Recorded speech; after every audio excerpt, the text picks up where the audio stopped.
In sum, the collapses and the cover-up, like the strike on the Pentagon, the military's failure to prevent the attacks, and its ever-changing stories, show that the attacks must have been planned and executed by our own political and military leaders.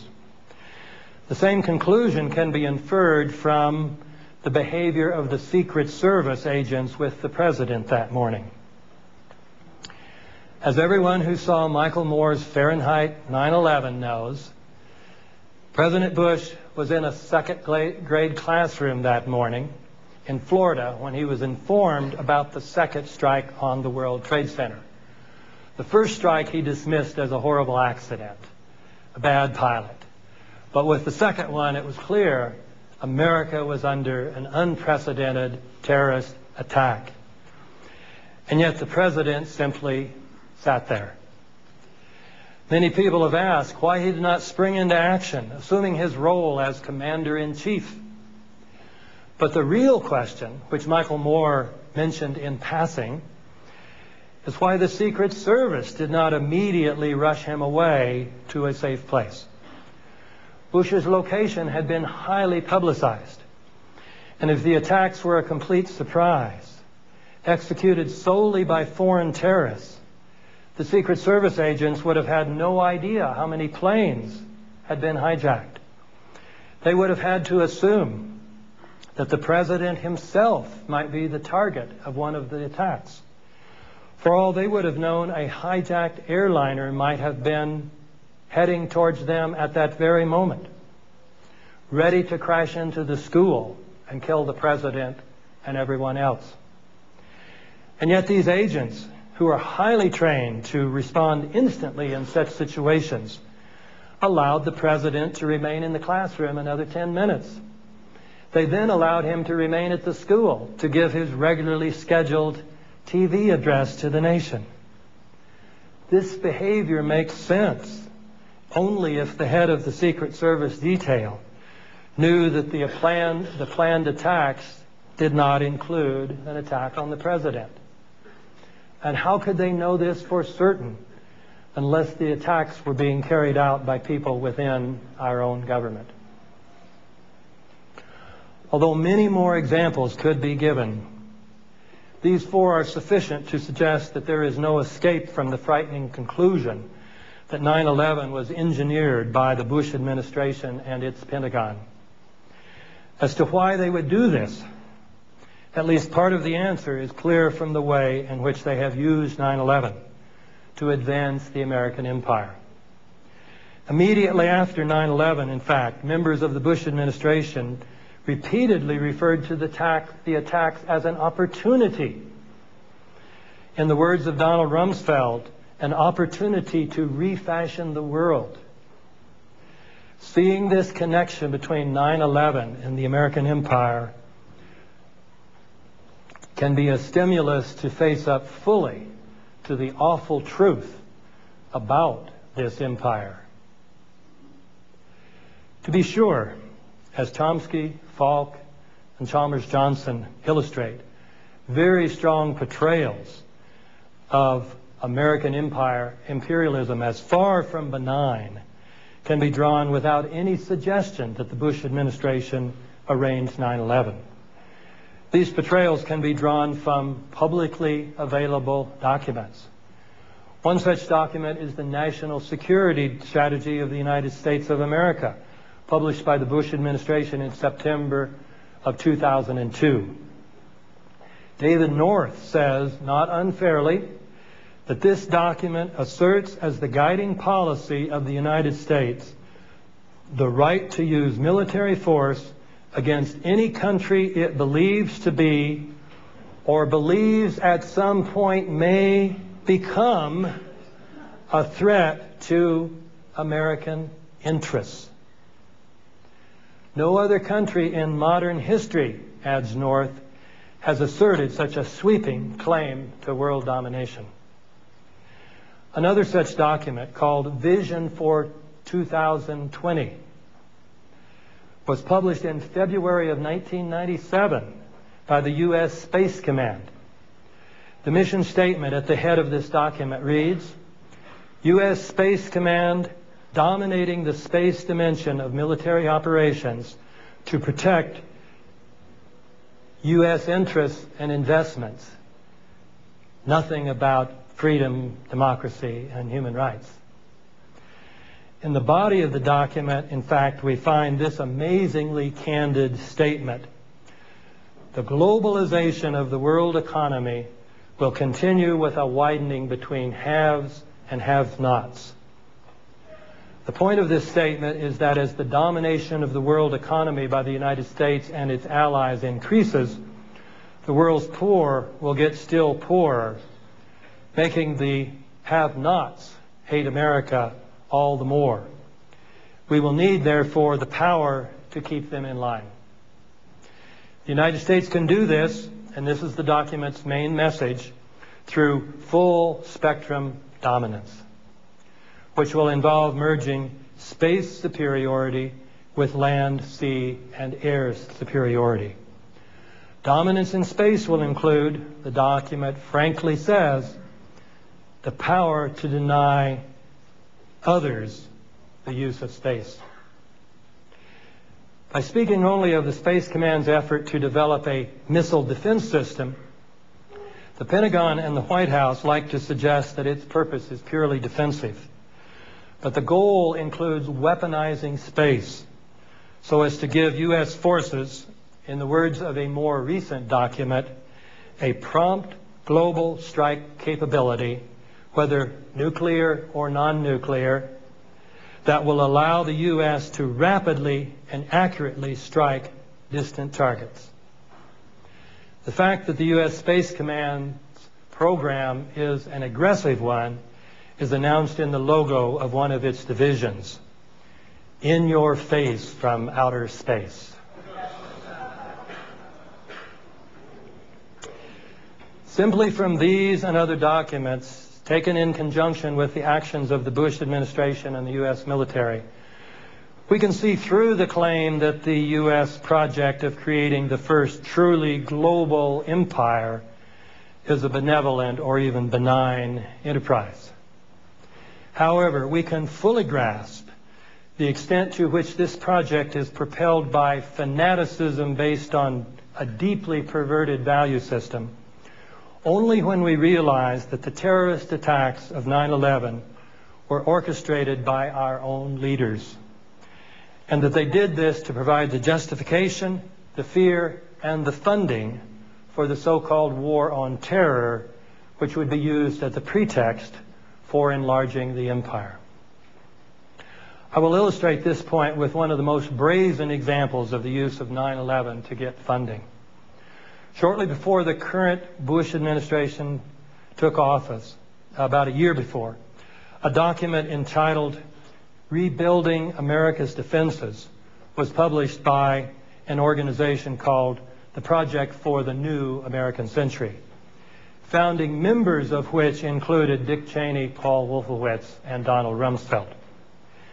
This document focused primarily on getting more tax monies allocated for the technological transformation of the U.S. military, with the centerpiece of this technological transformation being the U.S. Space Command's project to weaponize and thereby control space. Because this transformation of the U.S. military will be very expensive, the document said, it will probably proceed very slowly unless America suffers some catastrophic and catalyzing event like a new Pearl Harbor. It is interesting that then on the night of 9/11 itself, President Bush reportedly wrote in his diary, "The Pearl Harbor of the 21st century took place today." In any case, earlier that evening, Secretary of Defense Rumsfeld was on message. We might assume he would have been disoriented by the fact that the Pentagon had just, under his watch, suffered an unprecedented attack. Instead, he was ready to use the attacks to obtain more money for the U.S. Space Command. He had just before taking office, in fact, chaired the commission about the U.S. Space Command, popularly known as the Rumsfeld Commission.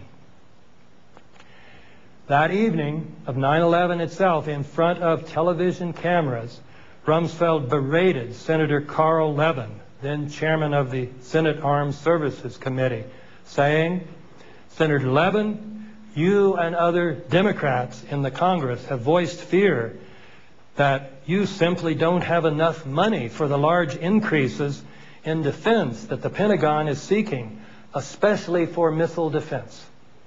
Does this sort of thing convince you that an emergency exists in this country to increase defense spending?" The strategy worked. Congress immediately appropriated an additional $40 billion for the Pentagon. Since then, furthermore, the President has gotten every additional appropriation he has sought for the so-called War on Terror.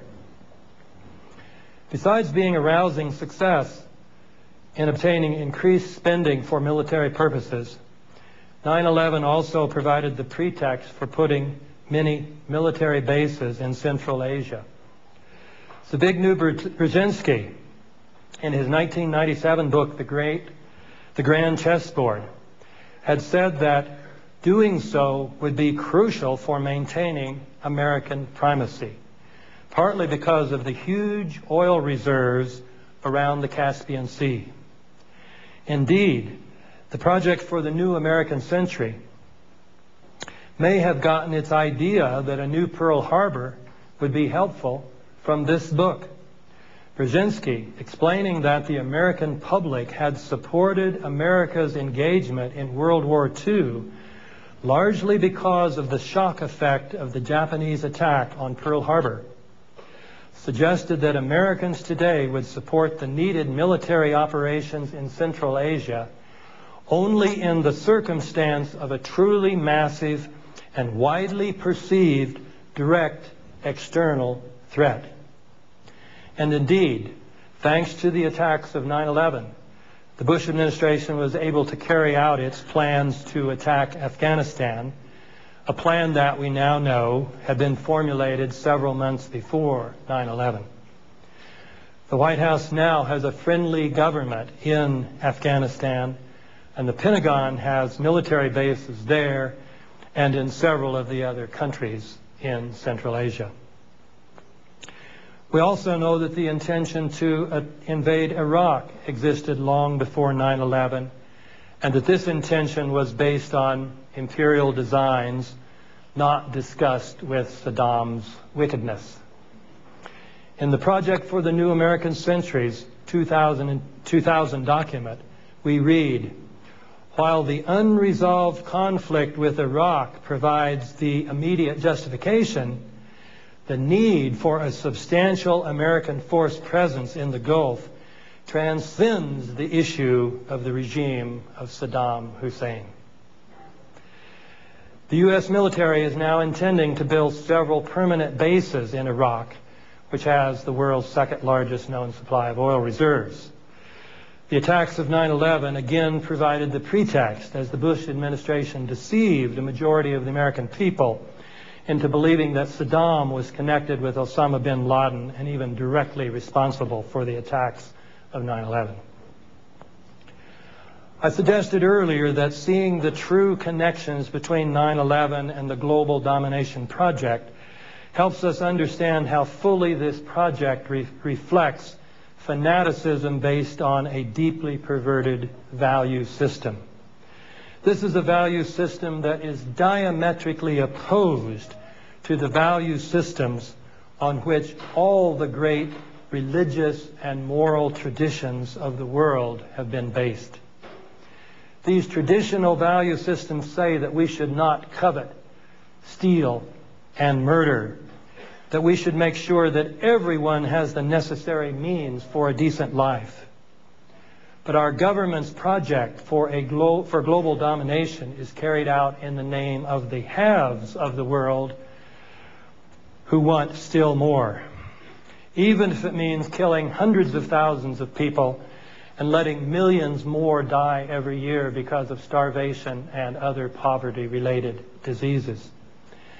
We can now see furthermore that some political and military leaders are so fanatically infected with these perverted values that they are willing to kill thousands of their own citizens, then endlessly use a deceptive account of these terrorist attacks to justify a war on terror, in the name of which they claim the right to do virtually anything they wish, ignoring all principles of international law and morality.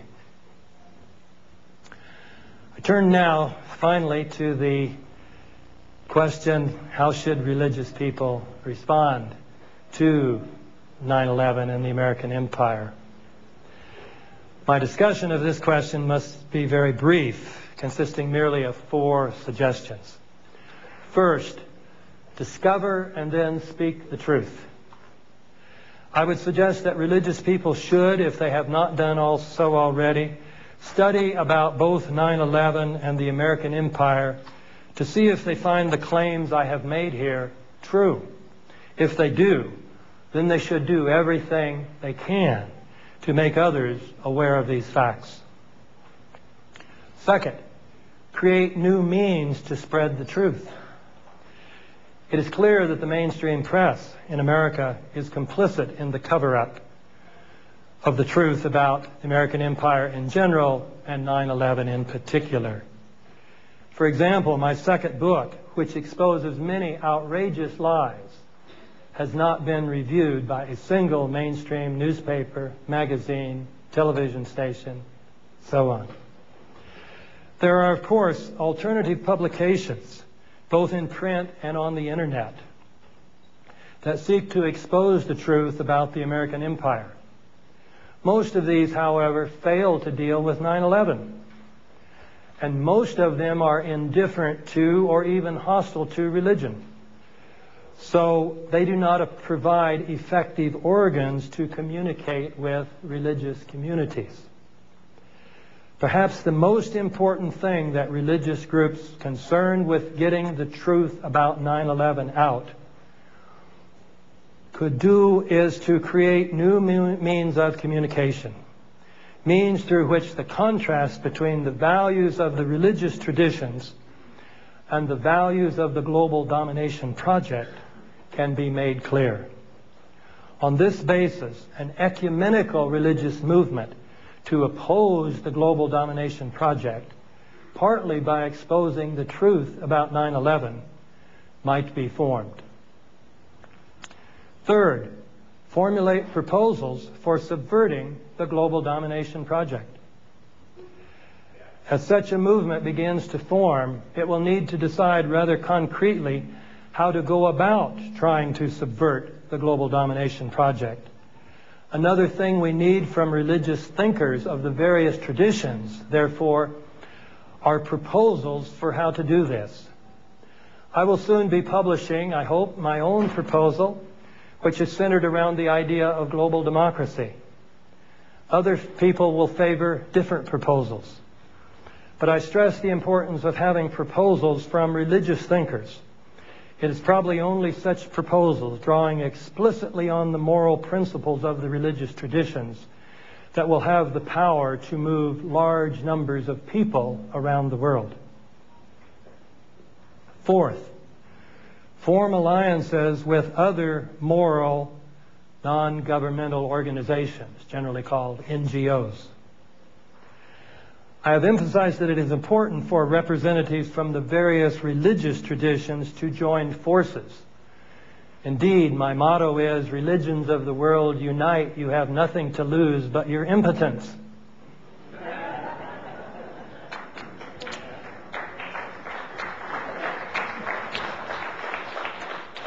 But it is essential at the same time for these religious groups to forge alliances with what we can call the other moral NGOs of the world. Whether they are working for human rights, for peace, for ecological sustainability, or some related cause, the moral principles that motivate these NGOs are diametrically opposed to the values of the global domination project. By emphasizing the moral principles that we have in common, organizations that are and are not explicitly religious can join forces in opposing that radically immoral project. I will close with the observation that insofar as Americans participate in this anti-imperial movement, their activities will be deeply patriotic because they will be seeking to call our nation back to its moral ideals, which stand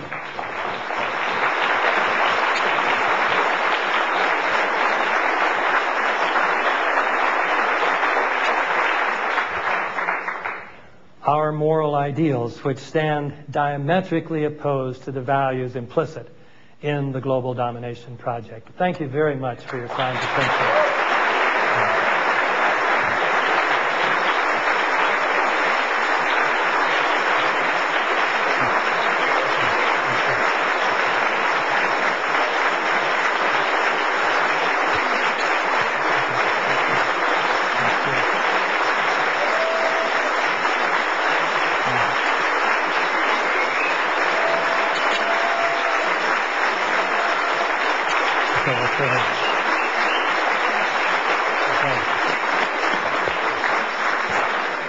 And thank you for coming out on this very warm evening.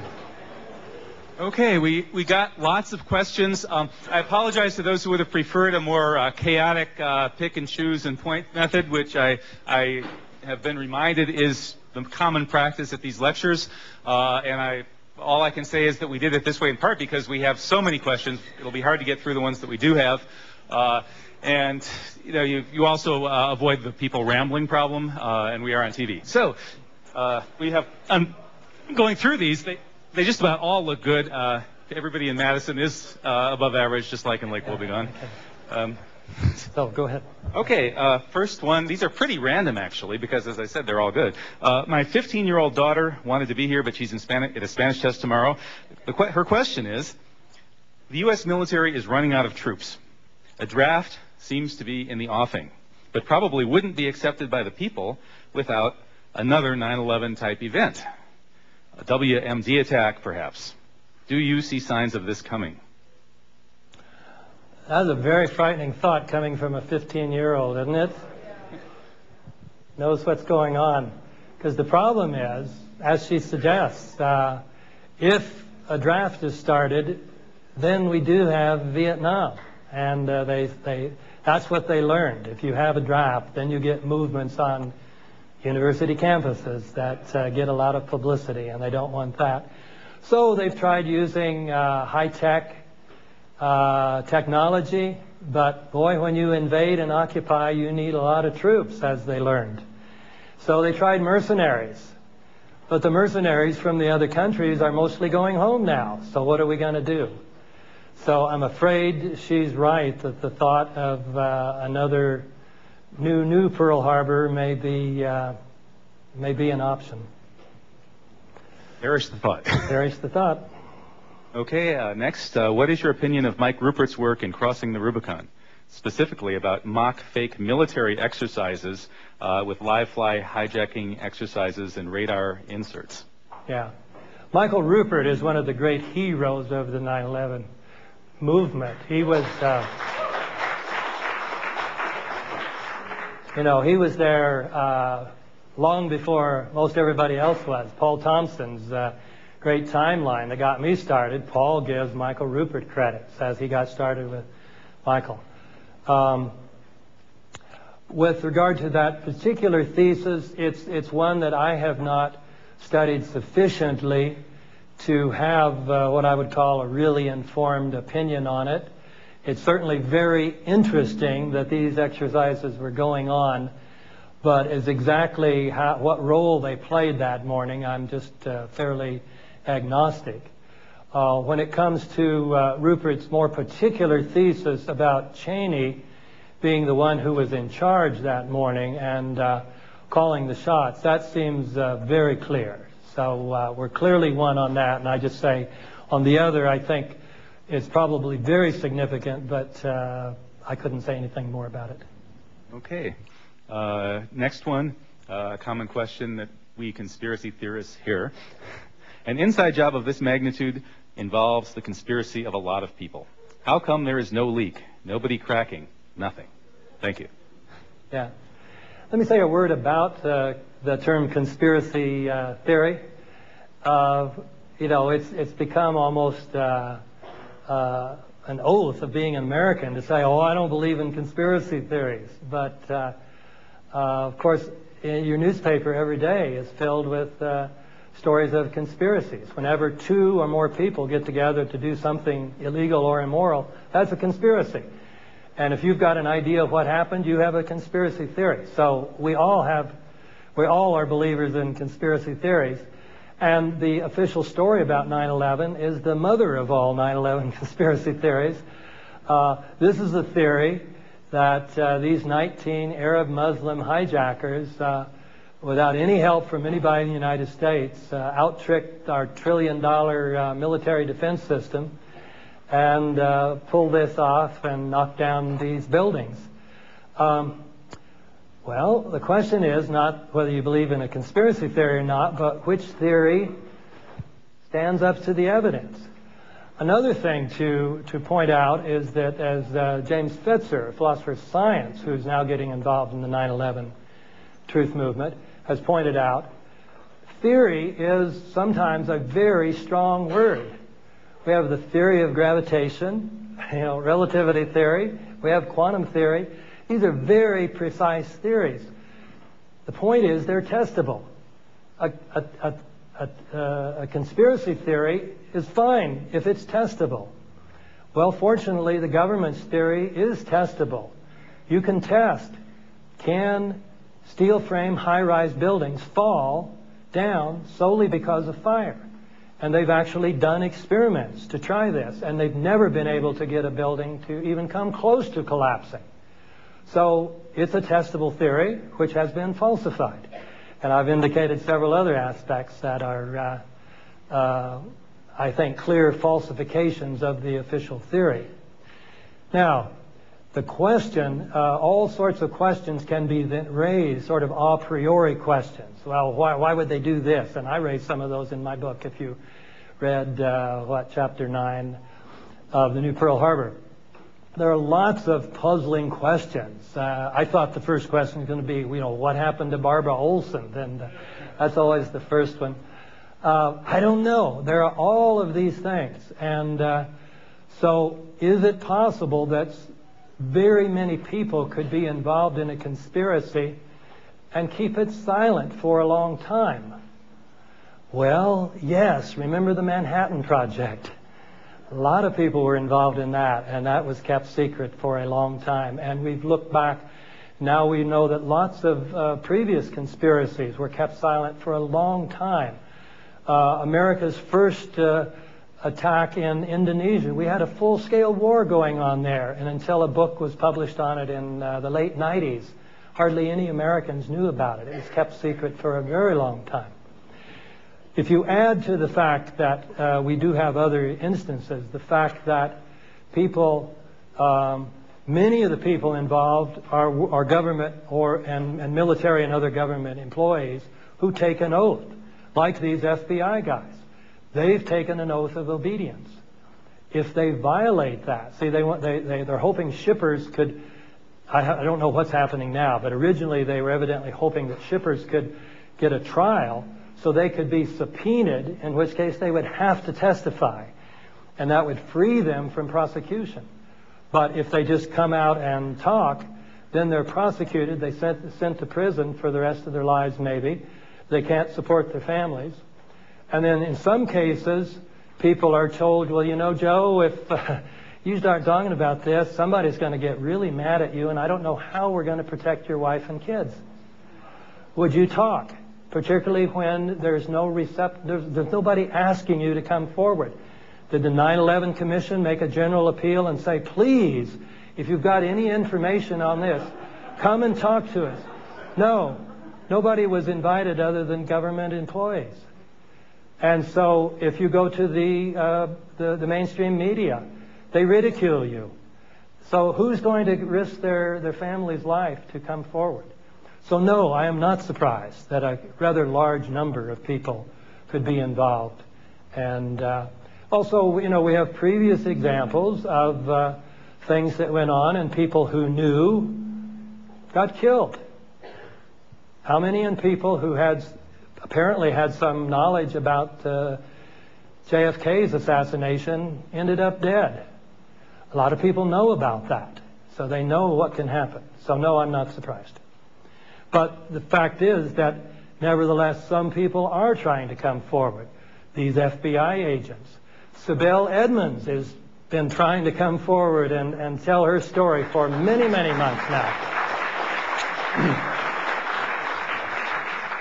As I report in my book on the 9/11 Commission report, she testified to the commission for 3.5 hours. She told them very specific things. She's since then written a public letter an open letter to Chairman Kane, reminding him of what she told the commission, such as that their Iranian asset had told them that Osama bin Laden, he was an expert on Afghanistan, that Osama bin Laden was planning an attack in the United States pretty soon. The translator who got that information was told to keep quiet within the FBI. She told the FBI about that. That other translator told the FBI in his 2.5 hours of testimony. None of that appears in the 9/11 Commission report. All that you learned that Sibel Edmonds, one tiny little note says that she had some suggestions that FBI should follow its own policies a little more closely. That's all you learned from her 3.5 hours of testimony. So she has been trying to come forward, and some other people too, and they've lost their jobs. So people are. Okay, here's a question on source validation methodology. Who are your sources, and what standards did you employ to validate these sources? Yeah, in the New Pearl Harbor, I did rely primarily on the 4 sources that I cited the most. Nafiz Ahmed's book, but he relied also a lot on Paul Thompson, and also used Michel Chossudovsky, the economist in Canada.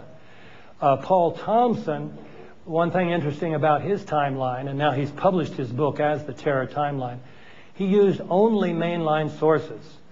So New York Times, Boston Globe, The Guardian, London Times, and so on. I don't even think he quoted The Nation. I mean, he really stuck to what are considered really mainline sources, and yet found hundreds of stories that contradicted the official account. As to method, you know, it's partly you just have to learn to trust your kind of educated judgment. I've gotten into a lot of previous fields. My work at the Center for Process Studies called for me to organize conferences in a lot of fields, philosophy of physics, Eastern religions, Chinese religions, Asian, Hinduism, Buddhism, political theory, economic theory. So in each case, I had to go in and start reading around and learning who were the generally considered respectable writers, and then who were the ones who maybe weren't so respectable, but were good, and had something important to say outside the mainstream, and so on. So I think method is in that sense more of a sort of trained judgment about these things. And of course, people can differ on these things.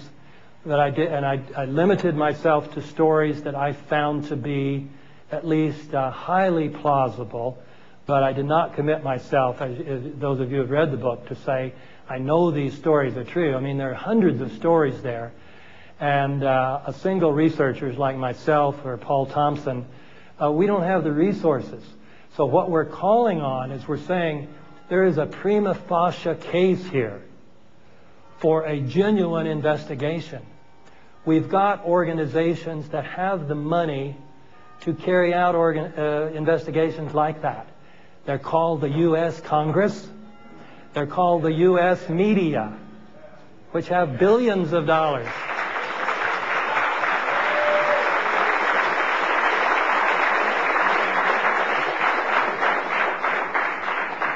So the question is, what method are they using? Ignoring. For what it's worth, David, I handed Senator Russ Feingold your book 2 weeks ago, and he promised to look into it. I've had a lot of promises. Yeah. Promises. Okay, another Russ good one. Feingold is a good guy. I bet he'll do it. Yeah. Bet he'll do it. Yeah. I actually urged him to take up this in hopes of a Feingold McKinney ticket next election, if there is an election. Okay, where do we go from here? How do we get through to a brainwashed electorate led by money and power? Next question. We invite C-SPAN. Absolutely right. This is really a historic event. When the hearings were going on, C-SPAN covered those and covered some of the discussions that occurred afterwards with some of the 9/11 families. And Kyle Hintz of 9/11 Citizens Movement was able to make a statement which C-SPAN did cover, and so that did get conveyed to the American people. But to my knowledge, maybe C-SPAN can correct me, but to my knowledge, this is the first event in which this kind of major presentation, the full hour presentation, has been made and covered. So this might be the beginning of something big. We'll see.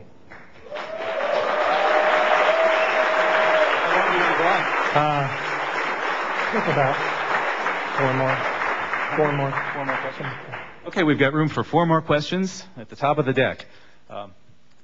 Specifics. Isn't it true that CIA officials met with Osama bin Laden when he was being operated on in a hospital shortly before 9/11? This seems to be true. It was reported by a very reputable Swiss journalist and picked up by several European newspapers, including some British newspapers, by just accidentally, I guess, by no American newspaper, but that in July of 2001, when Osama bin Laden was already the #1 wanted man in the world, the report is that he went to a hospital in Dubai, the American hospital, was treated by an American surgeon and visited by the local CIA agent, as well as by the head of Saudi intelligence. So it appears that this is one of the many of the stories I tell in the New Pearl Harbor that suggests that the relationship between the Bush family and the bin Laden family isn't maybe exactly what we've been told. And of course, we have a full-length book on that, House of Bush, House of Saud. And in fact, let me say a word about that. That part of Michael Moore's movie, gosh, I'm blanking on the guy's name who wrote House of Bush, House of Saud. Unger, Craig Unger. Craig Unger, yeah. I was very grateful. He corresponded with me on this. And if you remember, after the movie, when Michael Moore's movie got trashed so much by mainline critics, movie critics telling him he didn't know what he was talking about, they said that this idea that any Saudi flights were allowed to go before other flights were allowed to go was just false.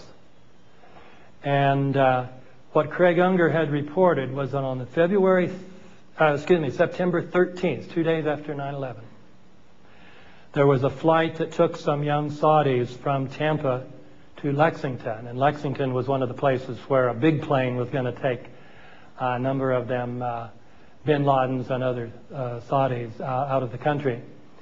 And Craig Unger stressed that this flight left before private flights were allowed to go in the United States. Now, he emphasized that at 11 o'clock that morning, American airspace was open to commercial planes, but not to private. And there was a special notice sent out that says this is only for commercial flights. If any private flights go up, they will be forced down. Nevertheless, that flight went at 4:30 that afternoon and was not forced down. They had permission to go. Now, the 9/11 Commission poo-poos that story and says, oh, there was no problem because American airspace was opened at 11 o'clock. Deliberately ignoring the distinction Craig Unger made very explicitly, both in his book and in I think it was a Wall Street Journal article, the distinction between commercial and private flights. So Michael Moore was right. Craig Unger was right on that. Short of outright illegal disclosures, will it ever prove possible to create a culture of accountability and transparency with respect to the so-called intelligence community?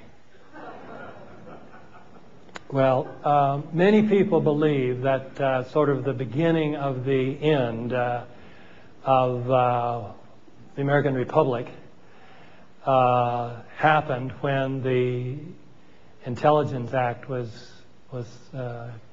created there after World War II, and the CIA was created.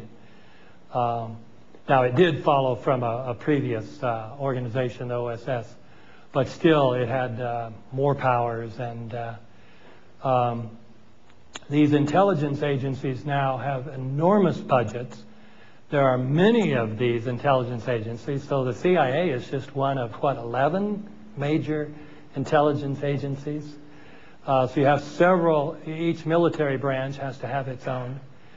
And so when you talk about what percentage of the American budget goes to military affairs, you know, even the official budget, the official amount is very high.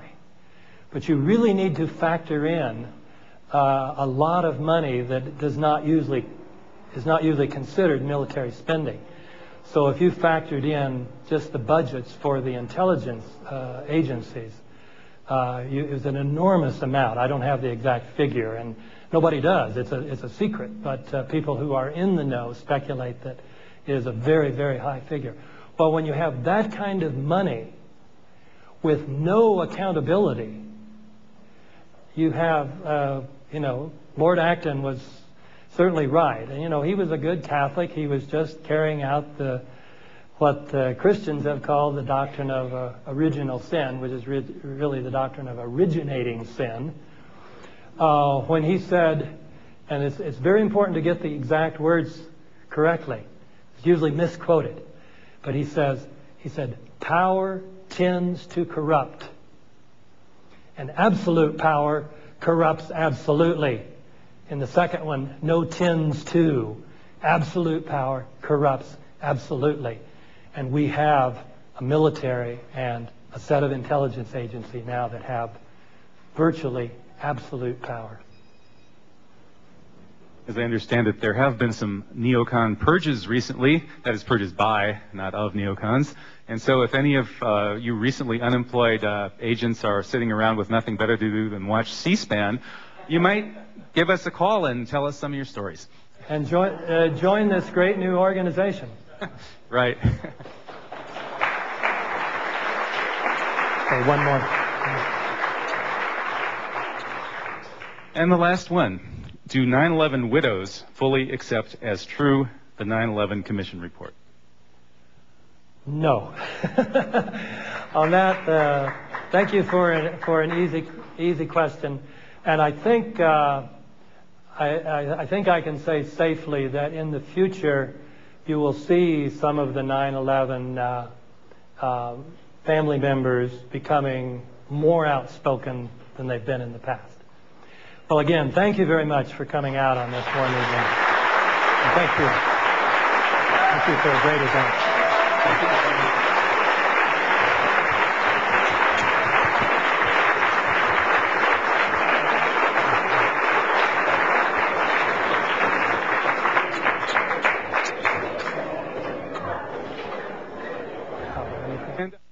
David Ray Griffin is professor emeritus at the Claremont School of Theology, where he taught for over 30 years. The 9/11 Commission report, Omissions and Distortions, is published by Olive Branch Press, an imprint of Interlink Publishing. Visit interlinkbooks.com for more information.